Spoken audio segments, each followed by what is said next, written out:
Deer back there? No.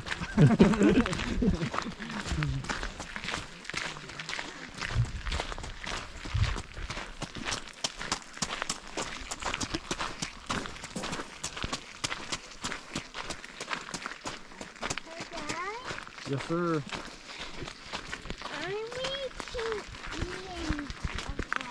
Huh? I can't understand you, boy. Well, I will try and go by nothing. Yeah. Walk right through it. My eyes won't go.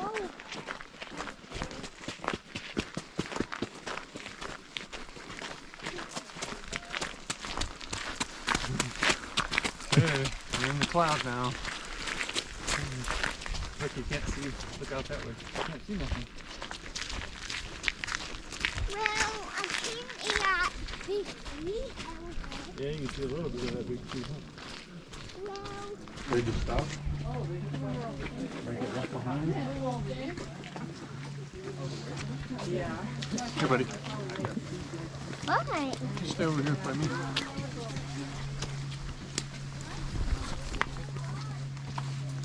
You ready for a drink? No. But I'm cold.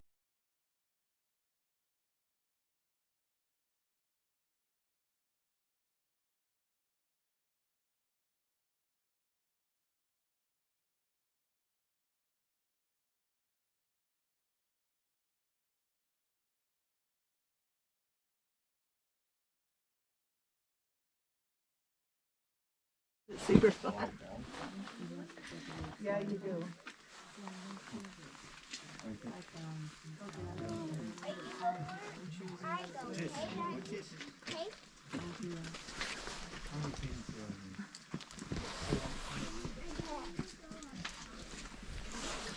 You have a tongue out?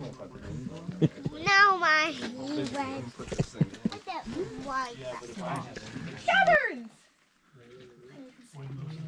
You would think Lewis and Clark, wouldn't you? Since we got their names slapped on the side of us. But no. They walked straight past our cave.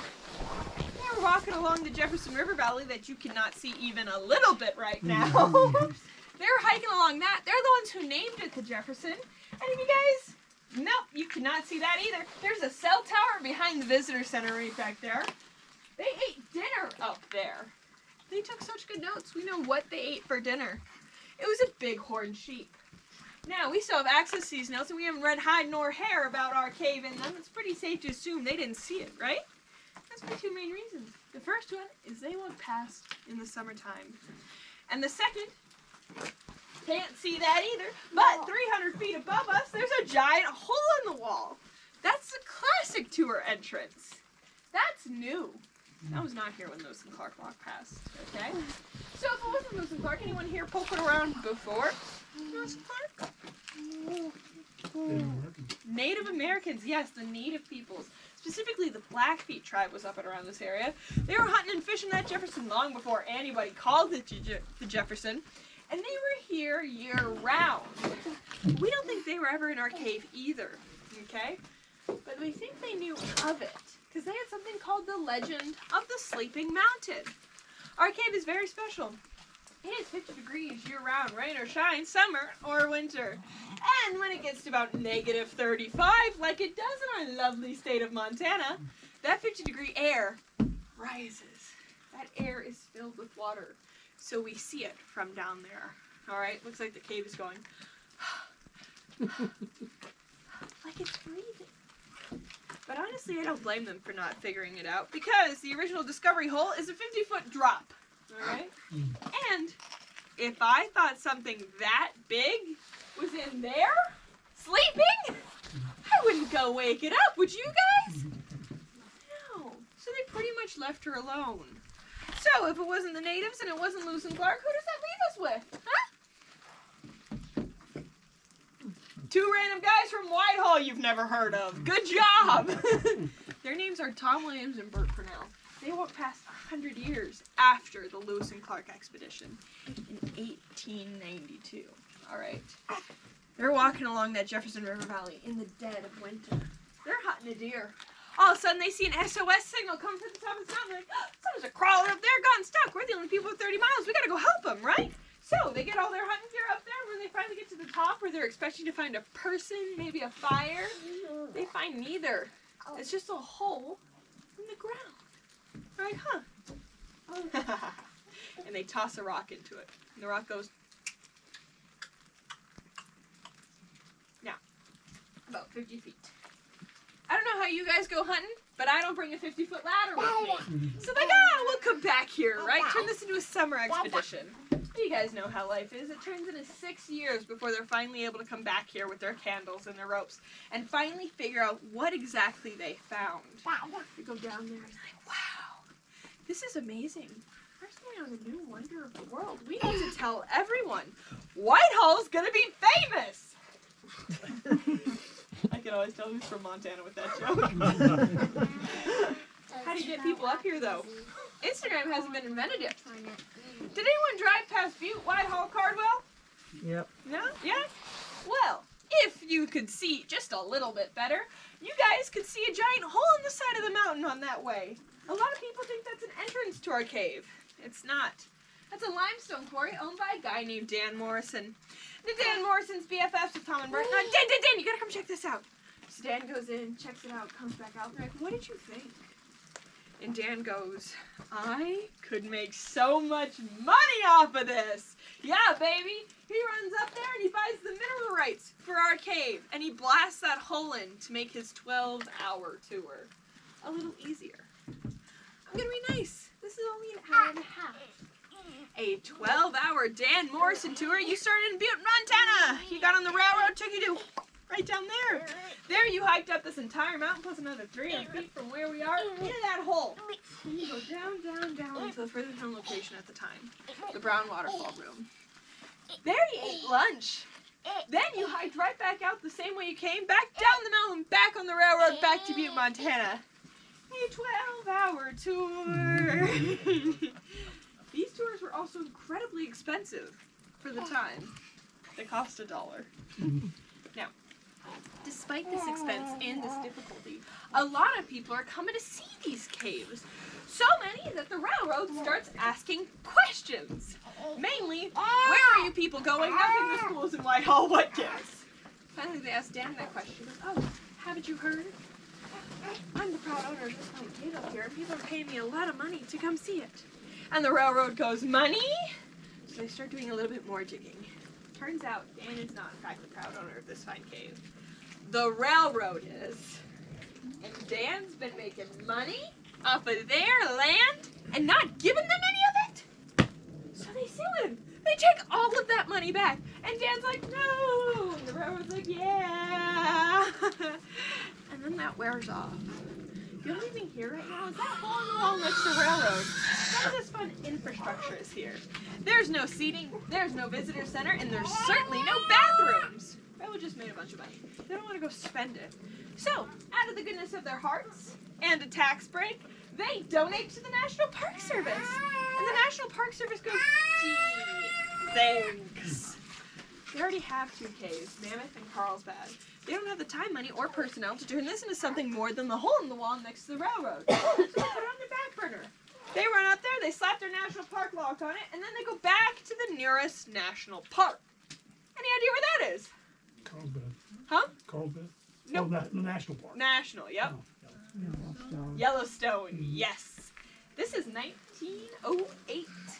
Yellowstone is an 8-hour horseback ride that way. Okay? They were doing this. 8 hours on horseback around that mountain to down there. They had a big camp for the night. Then they'd hike up here, check that lock, hike back down, camp another night, and then another 8 hours back to Yellowstone. How many times a year do you think they're doing this? Once or twice? Any other guesses? If you get it wrong, they'll still let you in the cave. Once or twice, that's the consensus of the group? You'd be right. They were only here once a year. They were here for 3 days out of the entire year. Now, Dan Morrison's on the the other side of the mountain. He's missing that money quite a bit, actually. He starts doing some math. He's like, they're here for 3 days out of the year. I'm here for 365 of those days. I could be running tours for 362 days. Yeah, baby, we're back in business. He runs up there with the universal key, bolt cutters, snaps off the national park law, slaps his own back on, and starts giving illegal 12-hour tours. These tours are so popular, we found advertisements for them in Europe.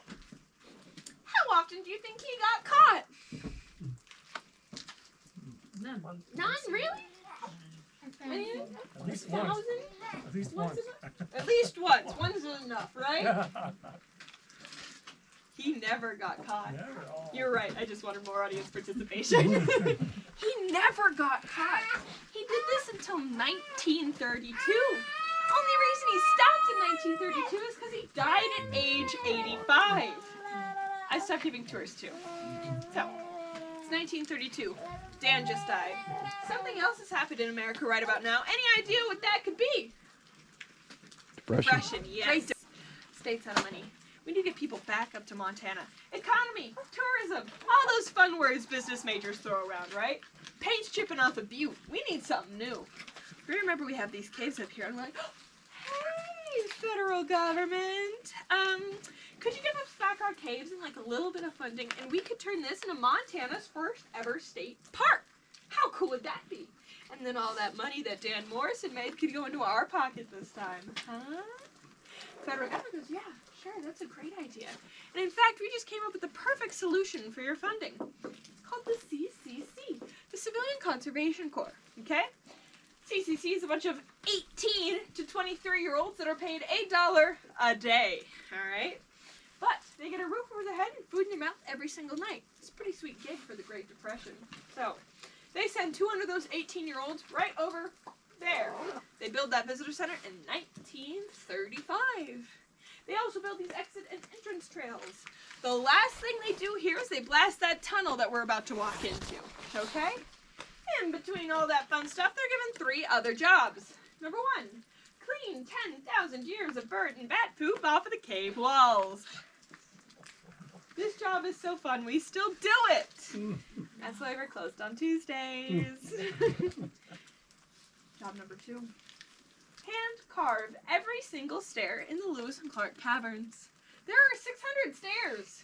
It took them 3 days to make one of them. It's a big job. And number 3, explore.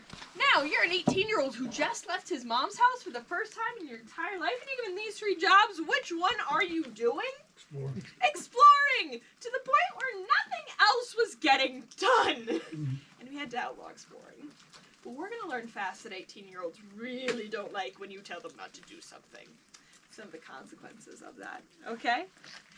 We finish up our tunnel in 1941. I'll tell you what happens in 1942 once we get on in there. But do I have any questions so far?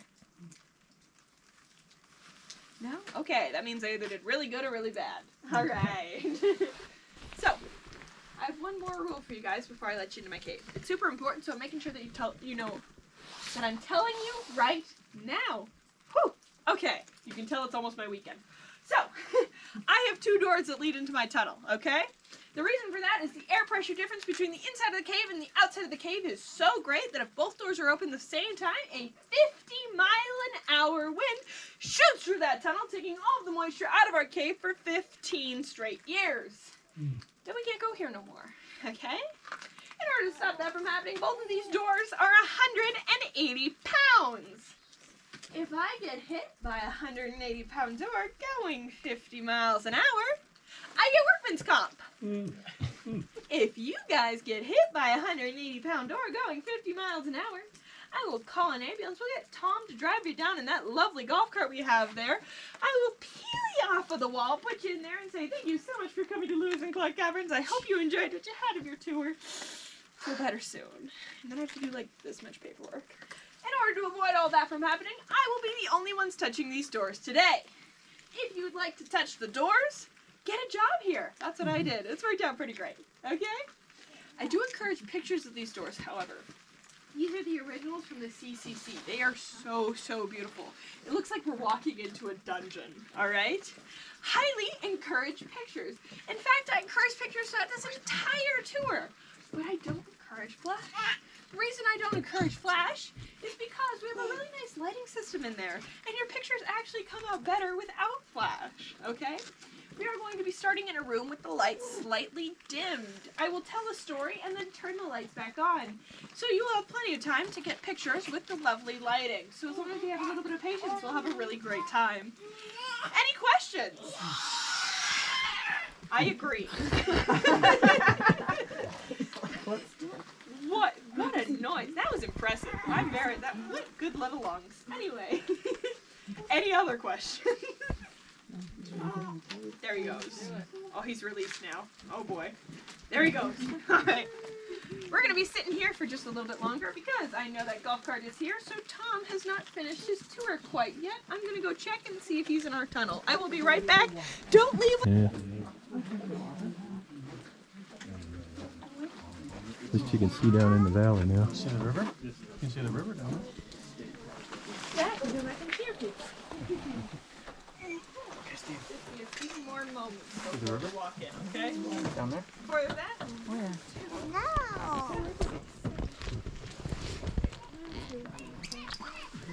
Well, I don't want nothing. Just one up there? turn on the light, come back out, get my final head count. Wait for me right here. And my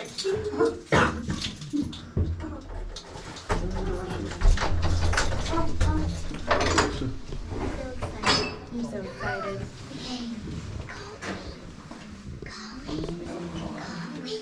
All right. I'm gonna wait here, take my final head count. See you on the next door. Don't touch it, please. No, but I want to look at it. What makes it so heavy? Solid oak and steel. 3, 4, 5.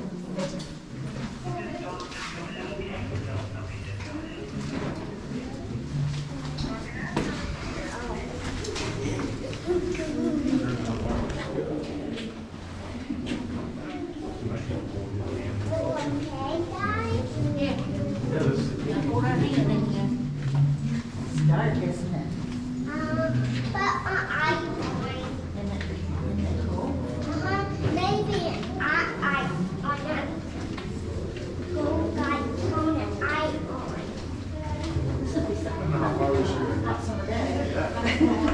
on. Well, she said the next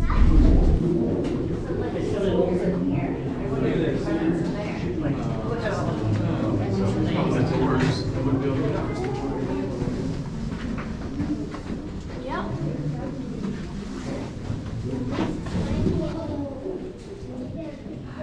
We're going to file onto this little platform.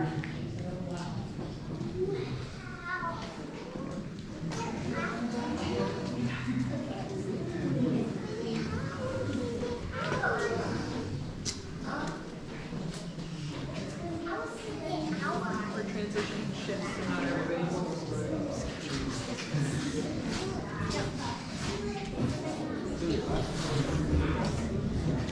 Up here, Miles. Miles. So this is just coming out through this window. Yes.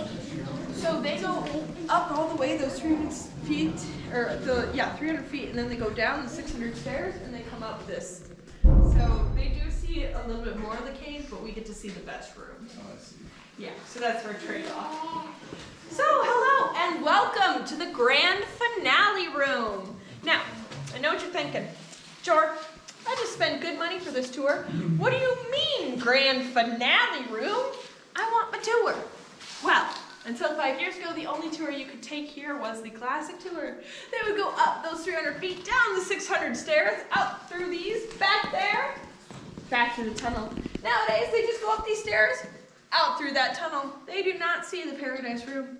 The only way to see the Paradise Room is to be on this Paradise tour.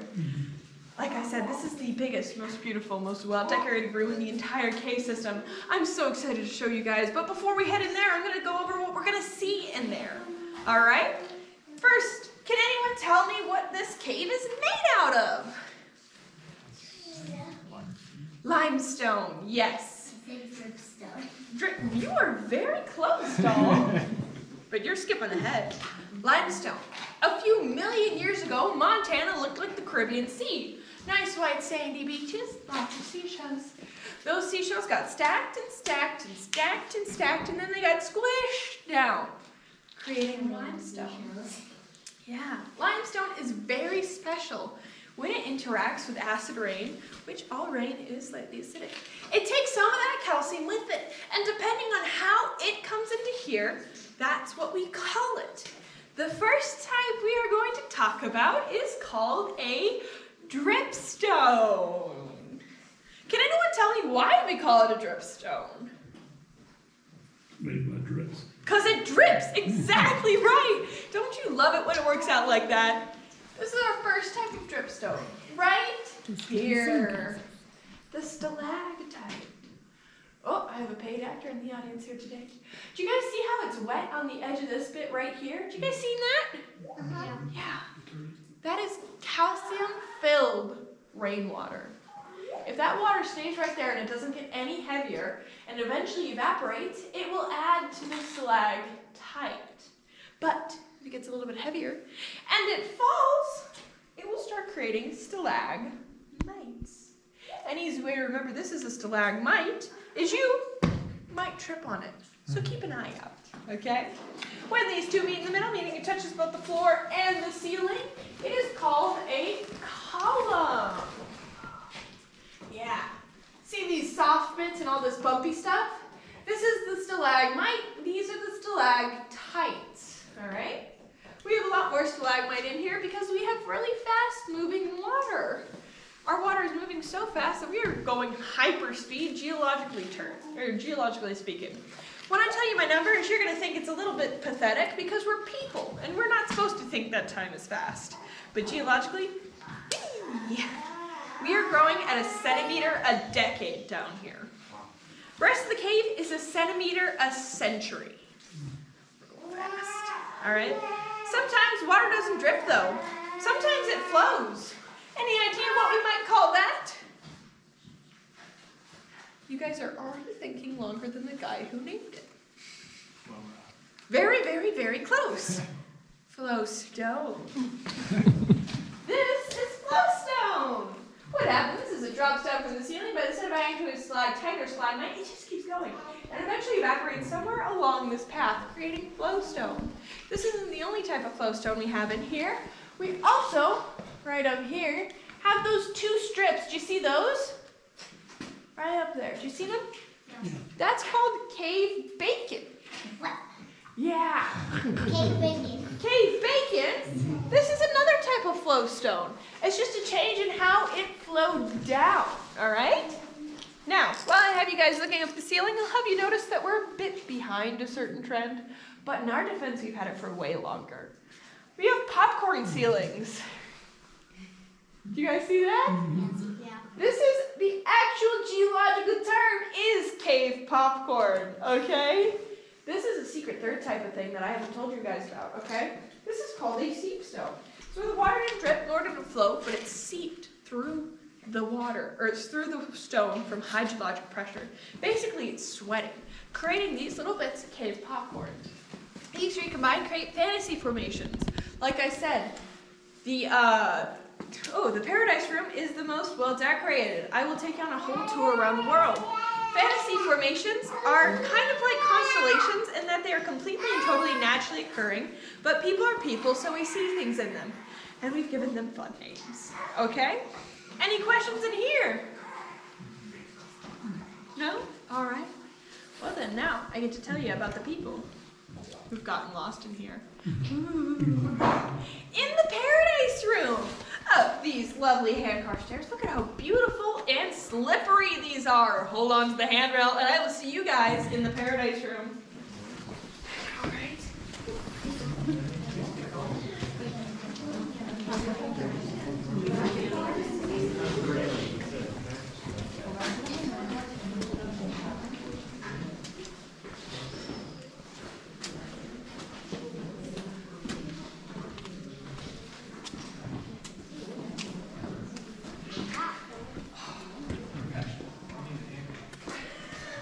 That's what makes me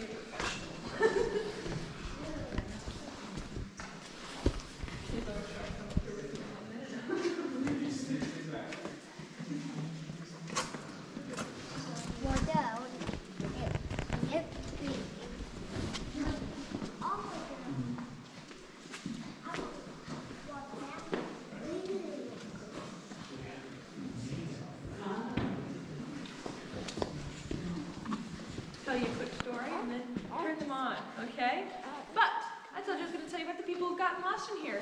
30 years of illegal Dan Morrison tours, 218-year-olds running amok. How many are we thinking? Yeah. Any guesses? 10. 4?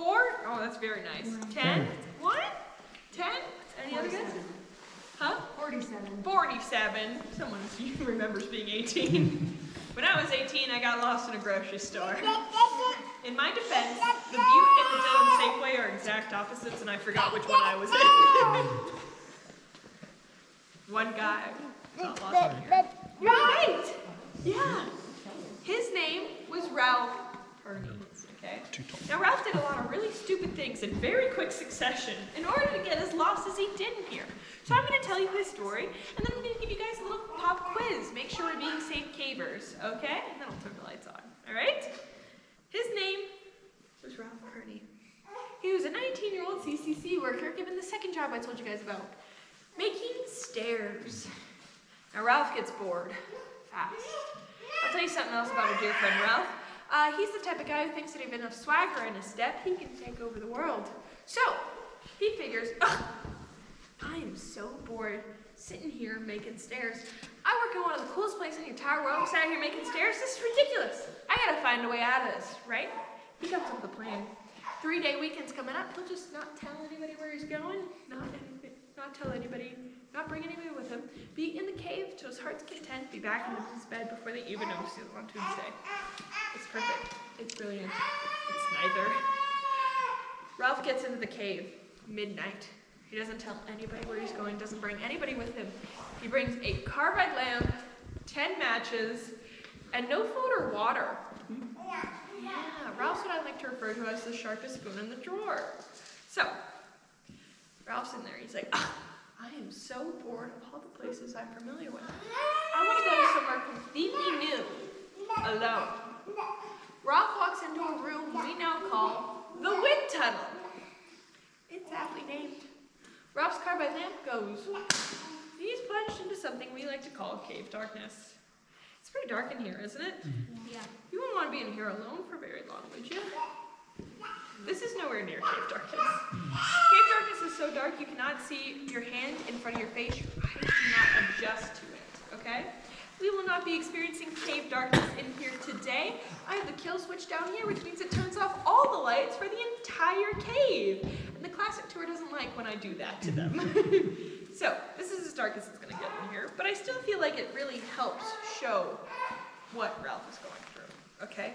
He's walking around in that complete and total darkness on this. Yeah. He didn't have any of these fun stairs or walkways, because he was supposed to be making them. He's what we like to call straight up not having a great time at this point, okay? You guys have been in here for what, 30 minutes with the lights on? Well, you've lost something pretty important. Wouldn't have helped Ralph very much, but it's kind of nice for us to have. You guys have lost your depth perception. Did you guys see this white stalagmite up there? Way back there, not this one, that one, way up there. How tall is that? 40 feet. 40 feet tall? Just this little part? Just the white bit? 20. 20? Any other guesses? 100? Any others? 12. 12. All right, well then how far away is it? Oh. This little guy right up there. How far away is that? 50 feet. 50 feet? Any other guesses? 102. 102? What a number. Any others? 75 and a half. 75 and a half. This is called the candlestick. It is 6 feet tall, 60 feet away. 60, 60. That little guy is 6 feet tall, 60 feet away. Reason why you can't tell us how depth perception works, okay? You need points of reference. If I ask you how tall I am, you look at my flashlight, you look at my hat, you're like, oh yes, I know what this is supposed to look like in a different context. You're gonna guess between 5 and 6 feet tall. You'd be right, I'm 5'6". That's because you have 2 points of reference. The more points of reference you have, the better you are at guessing. You don't have any of that when it comes to this cave. You don't know if this is as supposed to be as big as one of these soda straws or this column. You have no idea. Don't worry, as soon as we go back outside and you look at a tree, it goes right back to normal. But while we're in here, no dice. Not like it was helping Ralph very much. So, day number 1 rolls by. Ralph's buddy's like, anybody seen Ralph lately? He doesn't seem like the type to go visit his family over a 3-day weekend, but hey, we could be wrong. He could have a secret soft side none of us know about, right? Let's have a little faith. He's not stupid enough to go into the cave, is he? Oh, careful. Sorry. Day number 2 rolls by. They're like, you know, my theory about Ralph having a secret soft side is kind of falling flat. And he's not back. You know what? We're in the Montana wilderness. Maybe he got lost in a bar somewhere. Let's go check above ground. So they start looking for Ralph above ground. Day number 3 rolls by. They're like, okay, he went to the cave. It's time to go fish him out. They create 3 separate search parties. It takes them 2 hours to find him. He'd already been in there for 3 days. No food, no water, or light. All right? We don't really thrive in those circumstances. So, when they find him, he is leaning against the floor. He thought he was leaning against a wall. He had lost his sense of direction so badly in the complete and total darkness, he couldn't tell up and down anymore. Now, you might think that's a bit ridiculous. We're people. You're either standing or you're not, right? Except, we've been in here for 45 minutes with the lights on. Which way's north? That one? That one? We have 2 arguing opinions in one group. Oh boy. Any other guesses? Yeah. If I had a compass. No. Compasses don't work in here. Oh. Yeah.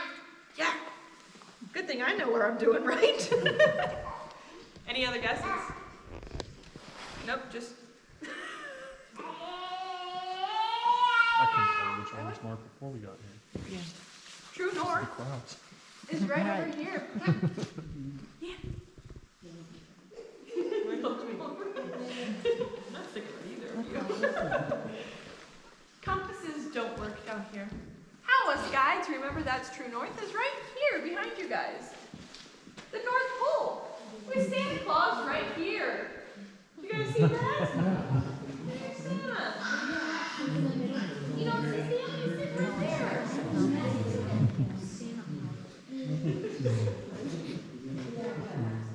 Yeah. This is our first fantasy formation. You might notice that it takes a little bit of imagination, but once you see it, it's pretty hard to unsee. There you go. He's not an exact replica, but hey. A call. Yeah. Yeah. Yeah. So that's our first fantasy formation. If you didn't get a good picture of it, I'm going to turn the lights on in just a moment, then you get some really nice pictures. Okay? Huh? No, because we're not with the bats. They are 300 feet above us.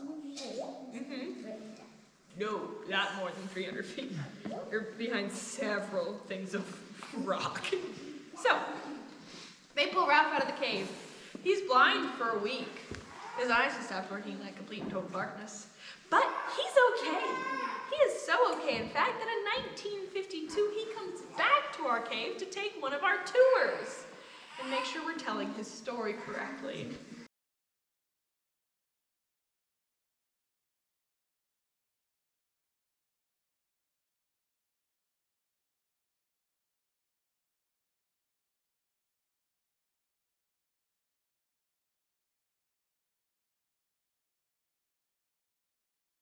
Good for him. I don't think I'm that strong of a person, right?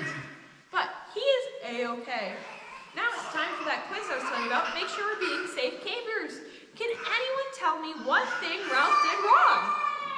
Went by himself. Didn't tell anybody, went by himself. Didn't bring water. Didn't bring water. Or food. Or food. One source of light. One source of light. Someone's used to caving. One source of light. You're supposed to have about 3 on you. And that might seem like a lot, but I have 2 on me right now. 1, 2. This is a lot better than complete and total cave darkness. If you do not have a cell phone with a flashlight on it, find find somebody who does and stick with them. Okay? And we're all going to be completely and totally safe today. With all that being said, I think it's time to formally welcome you guys into the Paradise Room. Yes, Doll, do you have a question? Okay. Well, I'm going to slide past you. Pardon me. Get to my button. But I will warn you guys, this only works if we count to 3 together. Okay? Ready? 1, 2, 3. Welcome to the Paradise Room. Feel free to walk around on this platform for a bit, take a couple of pictures, and I'll tell you how we found this room. And that's another fun story.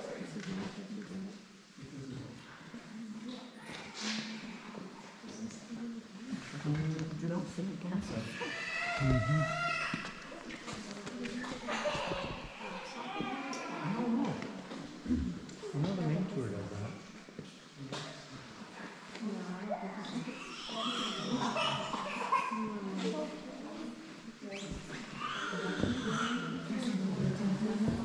Our pizza! You guys seen that? Now sometimes us guys get bored and we come up with secondary names. Secondary name for this little guy is called Bigfoot's foot. His toe and his heel and his calf. Right? You guys see that? Now you guys can go home to your families and tell them that you saw Bigfoot in Montana. So, thing about these things in here is we cannot age any of it. It's all the same stuff, just deposited a little bit differently. And we have no way of guessing when or why something is going to drop in here. You can see that really well behind you guys with the Chinese pagoda, right here. You'll notice it is a foot away from the ceiling. Something happened, we don't know what, we don't know why, but it lost its stream of water. And until that stream of water comes back, it is forever stuck a foot away from the ceiling. Always a stalagmite, never a column. That is the Chinese pagoda. Next up, this next one is still growing. And you can see with how wet it is. But we're off to New York City with the Empire State Building. Right here. And Lady Liberty. You guys see her right up there, the little white statue? No. You don't see her? Oh, there. There you go. It's tiny. Yeah, well, she's taller than you probably. So, that's Lady Liberty and the Empire State Building. Next up, we have the biggest column in the entire cave system. This is Atlas. Atlas. Atlas, yes.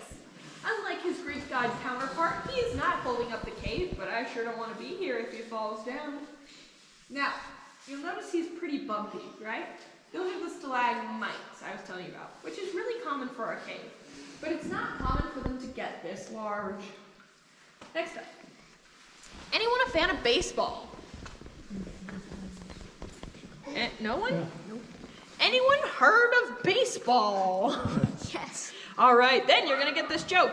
I'm going to cut through you guys and get to my railing right over here. Pardon me. We have Babe Ruth's baseball bat on display right here. You guys see that? Can you see this? Yeah, okay. Perfect cut. All right.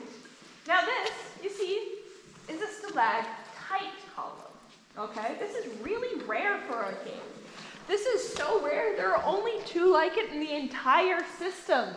This is the only one you can see as a guest, though, because the other one is incredibly dangerous to get to. Okay? And this is classified as the same thing as this.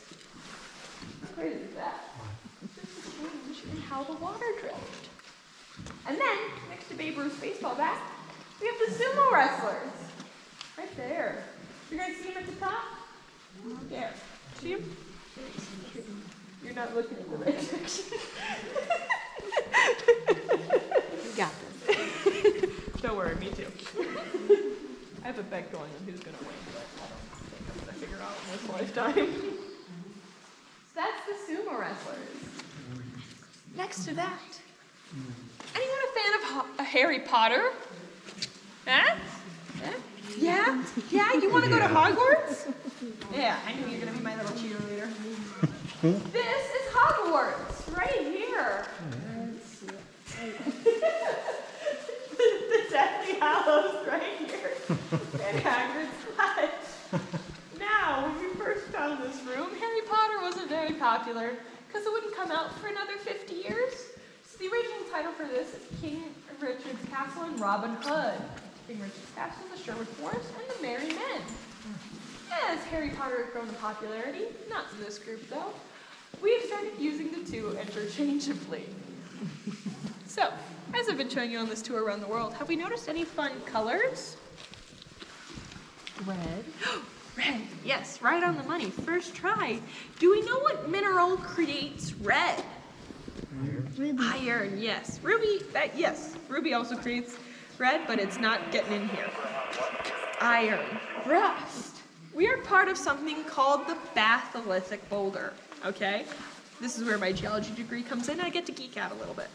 We're part of something called the batholithic boulder. It is this huge chunk of granite that goes from Butte to Helena. It was created when the Yellowstone caldera slid underneath us to get to where it is now. Granite is super, super important because that's where we got our precious metals from, okay? Batholithic boulder is the reason why we're in Butte. Without that, we would not be mining there. There'd be nothing there. The most common mineral in our mountain is iron. How does it get down here, I hear you asking though? Same way the water does. You can see that really well in half and half. Right here. Do you guys see that? Half red, half white, with a line of delineation. Yeah. How this was created was a long time ago on our mountain. There was a water source that had access to iron in it. And it came through and started dripping and dripping and dripping. At the exact same time, somewhere else on our mountain, there was a different water source that did not have access to any iron. And it came through and it started dripping and dripping and dripping. It dripped so slowly, so close together that it started creating this line of delineation where the iron did not mix with the calcium, creating half and half. The lights in here are made to look like sunlight's coming in. We have a Roy G. Biv thing going, okay? So if you see like this weird green right here, sadly this is not copper. This is just our lights reflecting weird, okay? Nobody's perfect, but we're sure trying, and it's a lot better than what we had originally. If you look at old pictures of our cave, everything is purple. That's because we had purple lights, all right? I'm not quite sure why. I think for the 70s vibe, but they won't tell me. So, nowadays we have these, which helps people enjoy the true beauty and color of this cave. Any questions? No questions? No Ah. question. All right. Well, I'm gonna go see if there is a classic tour in there or if I'm just hallucinating. I think the cave might be getting to me. Don't leave without me. You can't, but don't try. We can probably walk around.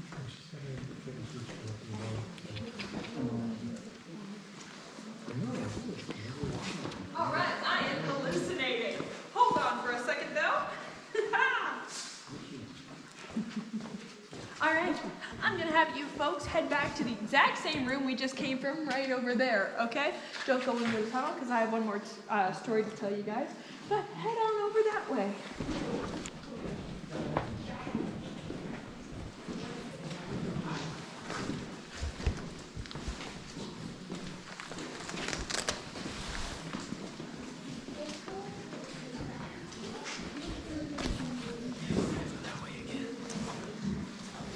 See caveman yet? I'll keep eating it. But it's about my tunnel, okay? Now, if you haven't put two and two together yet, I'm from Butte, obviously. And I have a lot of pride when it comes to this tunnel. This tunnel was a lot bigger than you guys thought it was going to be, huh? Yeah. You weren't expecting 538 feet, were you? No. This tunnel is a marvel in engineering, okay? The original plan for these tours would be follow the Dan Morrison route. 600 stairs down into the brown waterfall room, 600 stairs back out. That's 1,200 per tour, right? One tour going at a time. You can imagine why we weren't very jazzed about that prospect, but it's not like we had any other options. And then Ray Kelly finds the brown waterfall room, okay?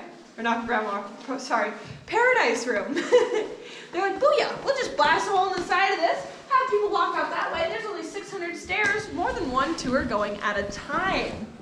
Except you can't really bring dynamite to this room, start blasting, and still have all the cool stuff in this room. right? So they needed a blast from the outside in.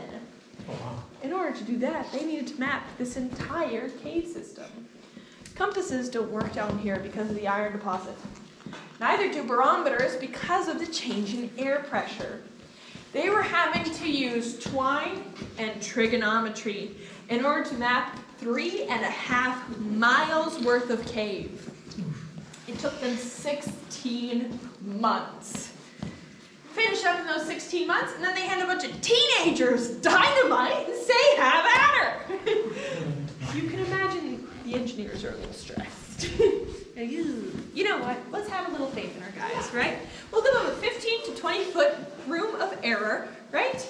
Anywhere other than that, they can just put in an extra little like curve, you know? It'll be fine.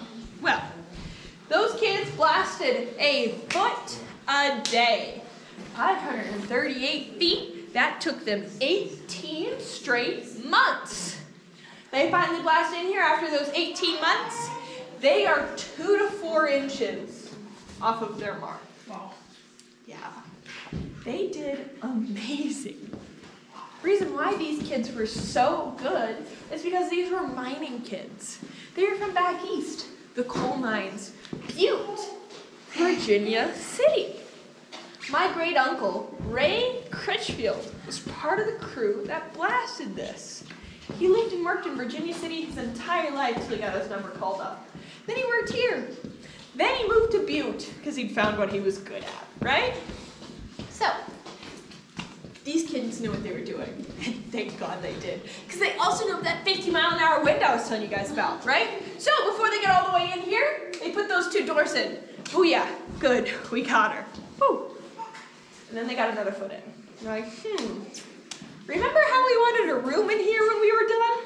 You can't blast 8 feet of hard rock limestone all flying into this room and still have a room here. So they created something called a junkyard stopper. They take all their mattresses and all their tires and pile it up, and then they blast. It catches almost all the debris, except for the parts that broke these. And the ones I showed you were broken in the Paradise Room. That's where those went, all right?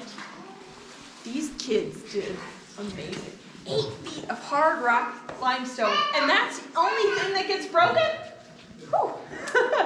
They finished up in 1941. Grand opening, 3,000 people come. Yay! We are going to be the most successful story in Montana. We spent all that time and money in the Great Depression, and now it's paying off. Woo! And then 1942 happened. Any idea what happens in 1942?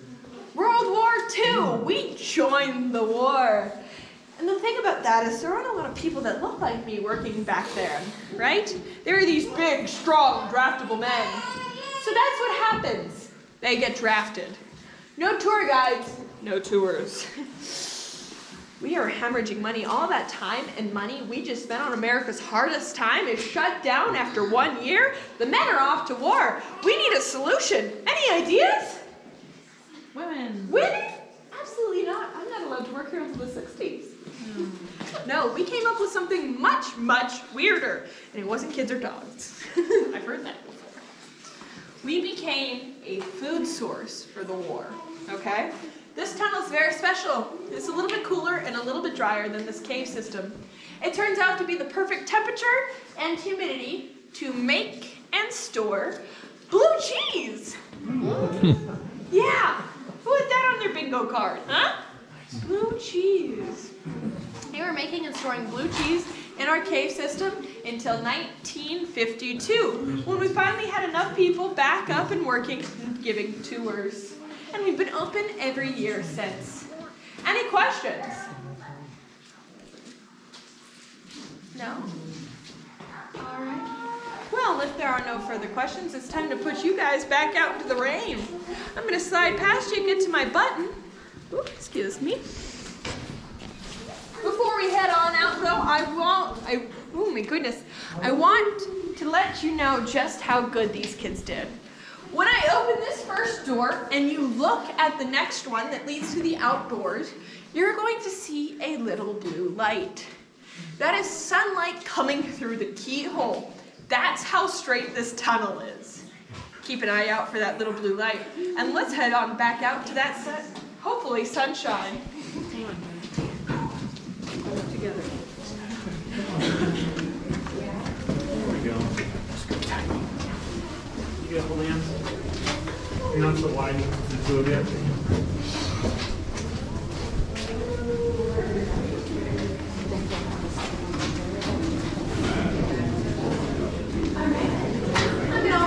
Make sure you look out for that little blue light. I will see you at the next door. Please wait for me there. Please do not touch it. All right.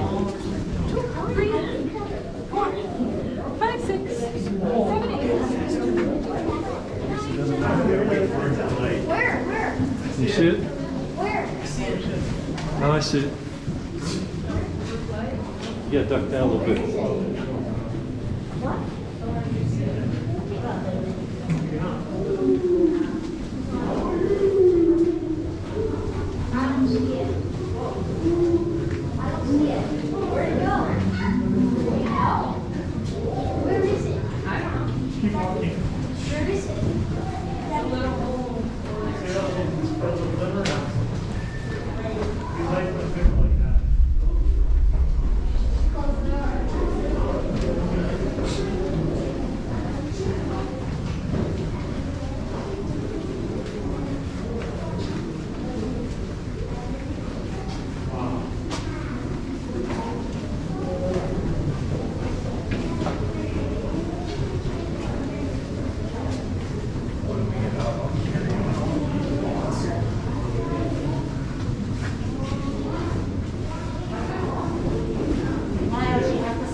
Okay, you guys stand by the big door.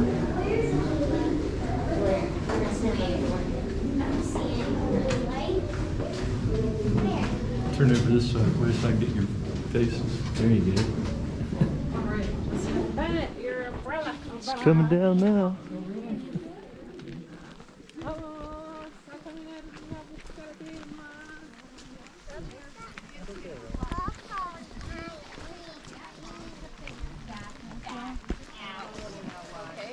Right, so what would happen is the Rangers would go up, check the cave, lock the gate, go home, and Dad would wait for those hats to disappear over that horizon. There He you could go. come up to the university. And that's where both comes.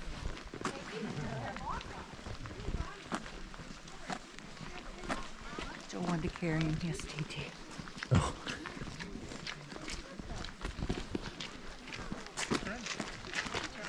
I'll do it again. I'm taking it when it be raining.